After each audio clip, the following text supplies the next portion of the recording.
जय बजरंगबली। तो आज मैं आपको सुनाने वाला हूं मंगलवार व्रत की एक ऐसी दिव्य कथा जो आप यकीन मानिए सिर्फ एक कहानी नहीं है। ये तो वो रास्ता है जो आपको सीधे संकटों से मुक्ति दिलाता है। जी हाँ, ये वो पावन कथा है जिसे अगर आप सिर्फ सुन भी लें तो कहते हैं कि जीवन के सारे दुख, सारी गरीबी, घर के कलेश, सब कुछ बस तिनके की तरह जलकर राख हो जाते हैं। तो सवाल ये उठता है कि क्या सच में सिर्फ एक कथा सुनने से जीवन के सारे संकट मिट सकते हैं? चलिए इसी सवाल का जवाब ढूंढते हैं और इस दिव्य गाथा में पूरी तरह खो जाते हैं। पता है, ये कहानी आपके जीवन से अंधकार को मिटाकर उसे रोशन करने की ताकत रखती है। तो बस एकदम शांत मन से चलिए इस अद्भुत कथा की दुनिया में चलते हैं।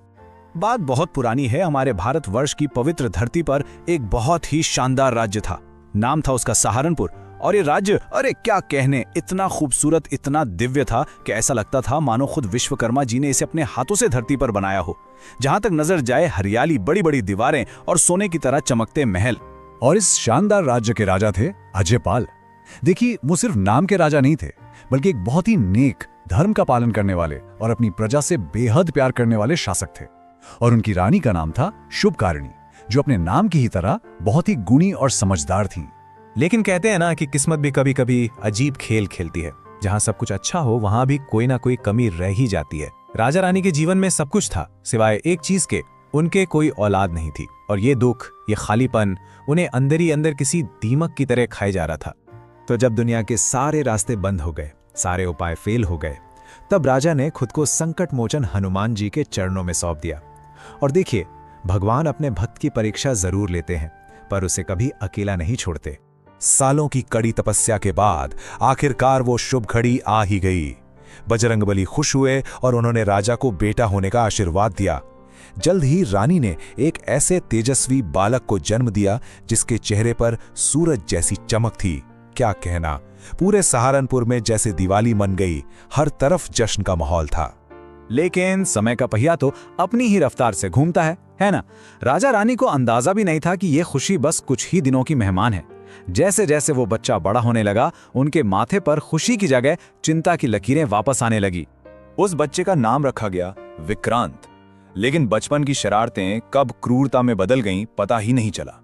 उसे बहुत गुस्सा आता था, इतना कि वो नौकर चाकरों पर हाथ तक उठा देता था। और जवान होते होते तो वो शराब और दूसरी बुरी आदतों जैसे भयानक पापों में डूब गया। हद तो तब हो गई जब वो अपने ही माँ बाप की बेइज्जती करने लगा। एक दिन जब रानी शुभकारिणी ने उसे हनुमान जी का डर दिखाने की कोशिश की तो वो जोर से हंसा और बोला, माँ, जिसे आप भगवान कहती हैं ना, वो बस पत्थर का एक टुकड़ा है। अगर उस पत्थर में सच में कोई ताकत होती तो वो आपको मेरे जैसा बेटा देता ही नहीं। सोचिए, ये शब्द सुनकर उस माँ के दिल पर क्या गुजरी होगी। उनका दिल छलनी हो गया। कहते हैं, जब पाप हद से ज्यादा बढ़ जाता है तो वो सबसे पहले अपनों को ही खाता है। राजकुमार विक्रांत का दिमाग अब पूरी तरह से फिर चुका था और अब उसने कुछ ऐसा करने का फैसला किया जो और भी भयानक था। उसने अपने ही राज्य को धोखा देने की ठान ली। सबसे पहले उसने क्या किया, उसने अपने सैनिकों को भेजा और हनुमान मंदिर का वो बड़ा सा घंटा उसे चुप करा दिया, उसे बंधवा दिया ताकि लोग पूजा के लिए इकट्ठा ही ना हो पाए। उसका प्लान था कि मंदिर में जो भी दान दक्षिणा आएगी उससे वो अपने ऐशो आराम पर उड़ाएगा। कहां एक तरफ उसके पिता राजा अजयपाल, जिनका हर एक पैसा प्रजा की भलाई में लगता था, और कहां ये।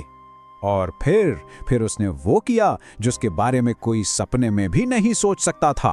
वो गया और सहारनपुर के सबसे बड़े दुश्मन रक्तपुर के राजा दुर्जन सिंह से जा मिला। जी हां, सिर्फ थोड़े से पैसे और ऐशो आराम के बदले उसने अपने ही राज्य के सारे राज, सारे गुप्त रास्ते दुश्मन को जाकर बता दिए। एक रात राजा अजरपाल ने उसे रंगे हाथों पकड़ लिया, लेकिन विक्रांत को कोई शर्म नहीं थी। उसने बेशर्मी से अपनी तलवार निकाली और अपने ही पिता पर तान दी और बोला, अब बहुत देर हो चुकी है पिताजी, कल मंगलवार है और कल ही आपके सहारनपुर का अंत भी होगा। लेकिन वो ना समझ ये नहीं जानता था कि बजरंगबली की ये खामोशी किसी बहुत बड़े तूफान से पहले की शांति है। आखिर जब पाप का घड़ा भर जाता है तो भगवान का इंसाफ भी शुरू हो जाता है। और ठीक उसी वक्त आधी रात को एक बहुत ही अजीब और डरावनी घटना हुई।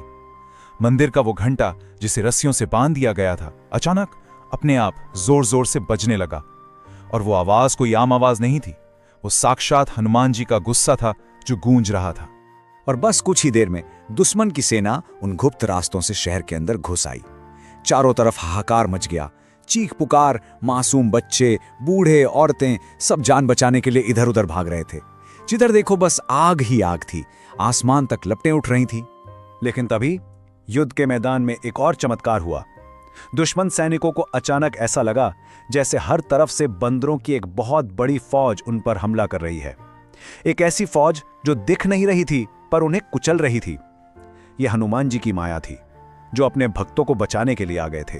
ये सब तबाही देखकर विक्रांत डर के मारे कांपने लगा। उसका सारा घमंड, सारी अकड़ एक पल में हवा हो गई और वो अपनी जान बचाने के लिए भागा। पता है कहां? उसी मंदिर की तरफ जिसे वो खुद बर्बाद करना चाहता था। इंसाफ का वक्त आ चुका था। और तभी विक्रांत ने देखा कि दुश्मन राजा दुर्जन सिंह उसके घायल पिता पर आखिरी वार करने जा रहा है। ये देखते ही उसके अंदर कुछ टूट सा गया। वो घिसटते हुए हनुमान जी की मूर्ति के पैरों तक पहुंचा और अपना सिर पटक पटक कर रोने लगा। हे महाबली, मुझे मार डालिए लेकिन मेरे पिता को बचा लीजिए। और जैसे ही विक्रांत के दिल से ये सच्ची आवाज निकली, मंदिर में एक और चमत्कार हुआ। हनुमान जी की मूर्ति से एक तेज रोशनी निकली और सीधे राजा अजयपाल के शरीर में समा गई और उनमें एक नई शक्ति भर दी। और एक दूसरी रोशनी की किरण विक्रांत के बेजान से शरीर पर पड़ी और उसे एक नया जीवन मिल गया। देखिए, हनुमान जी ने उसे सिर्फ मौत से नहीं बचाया, बल्कि उसे उसके पापों के अंधेरे से भी बाहर निकाला।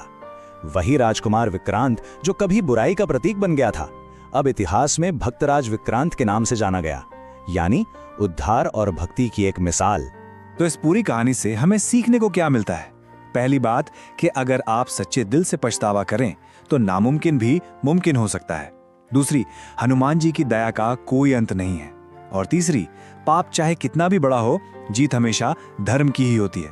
और हाँ, ये भी कि एक संतान जब गलत रास्ते पर चली जाती है तो उससे बड़ा दुख कोई नहीं होता। तो ये दिव्य कथा इस बात का सबूत है कि जो भी भक्त पूरे भरोसे के साथ मंगलवार को हनुमान जी की शरण में आता है, न सिर्फ उसके संकट दूर होते हैं बल्कि उसकी संतान भी आज्ञाकारी बनती है और परिवार का नाम रोशन करती है। बस उनकी कृपा हो तो नामुमकिन भी मुमकिन हो जाता है। तो चलिए इस कहानी को यहीं रोकते हैं, पर एक सवाल के साथ कि आखिर सच्चे पछतावे में कितनी ताकत हो सकती है। ये कहानी हमें बताती है कि ये सिर्फ एक इंसान की जिंदगी ही नहीं बल्कि उसकी पूरी की पूरी किस्मत बदल सकती है। जय श्री राम, जय बजरंगबली।